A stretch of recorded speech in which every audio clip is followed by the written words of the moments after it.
not minding that the American government placed travel ban on Americans from going to some parts of Nigeria, especially the Niger Delta.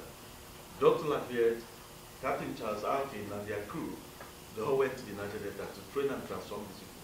So a lot of the people who were involved in violence started trooping out. They wanted to be like others that we had transformed. So instead of bringing them to United States for level 2 program, we were taking them to South Africa. The South African government cooperated with us. It wasn't long, the new president who took over, may he so rest in peace, President Yaradua,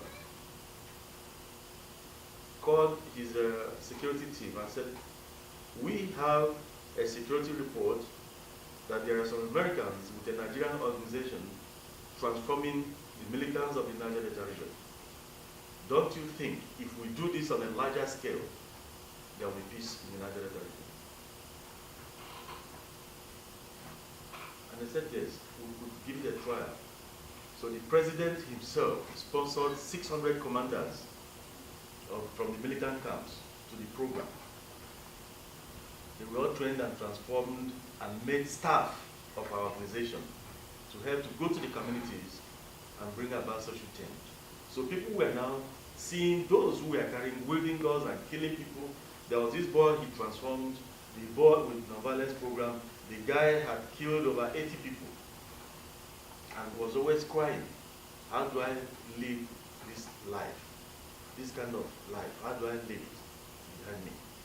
I want to come out of it. But he never knew how to come out of it until he broke the program, brought a circle to him.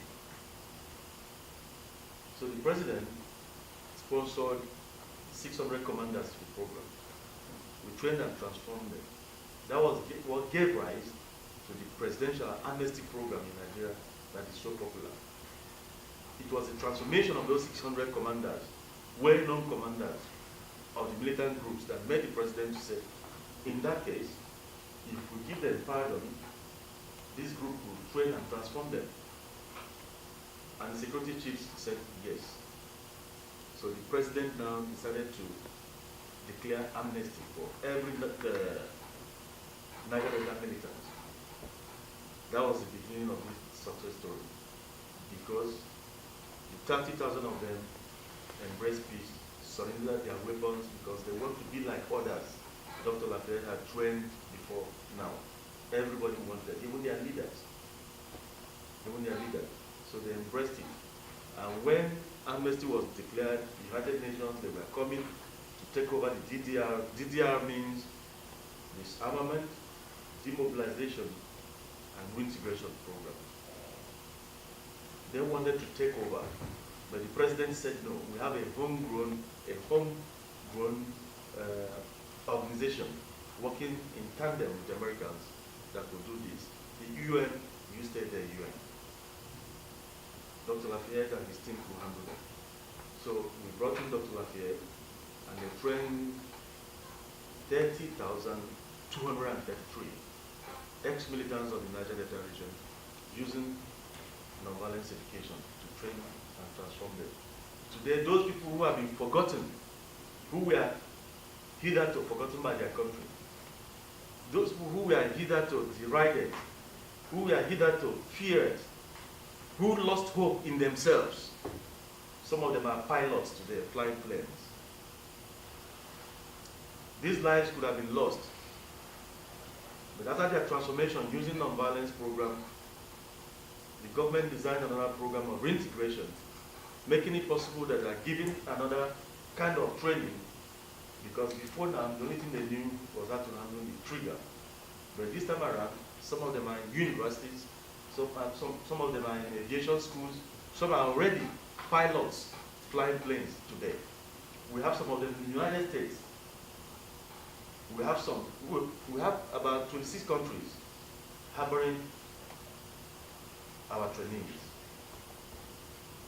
Their transformation was tremendous, it was instant.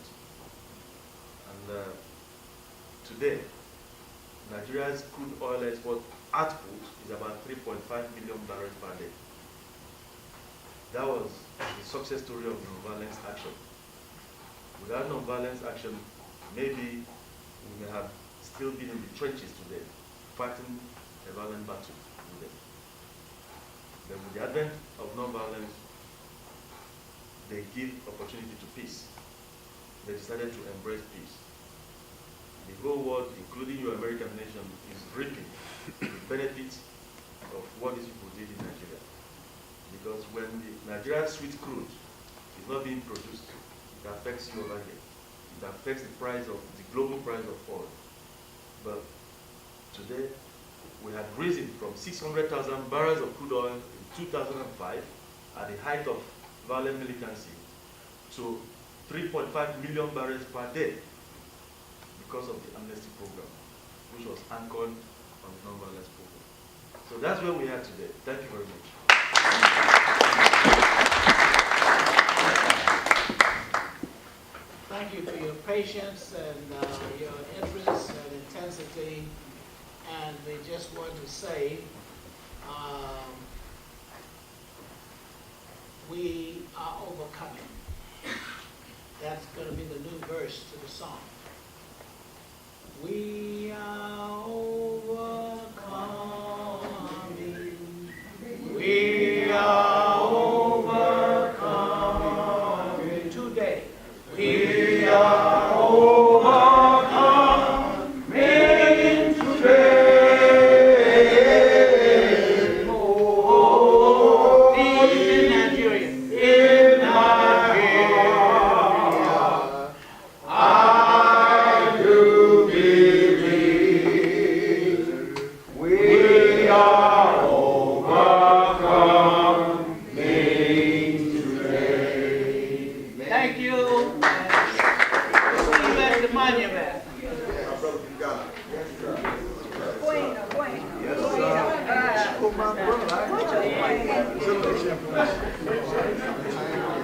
Yeah.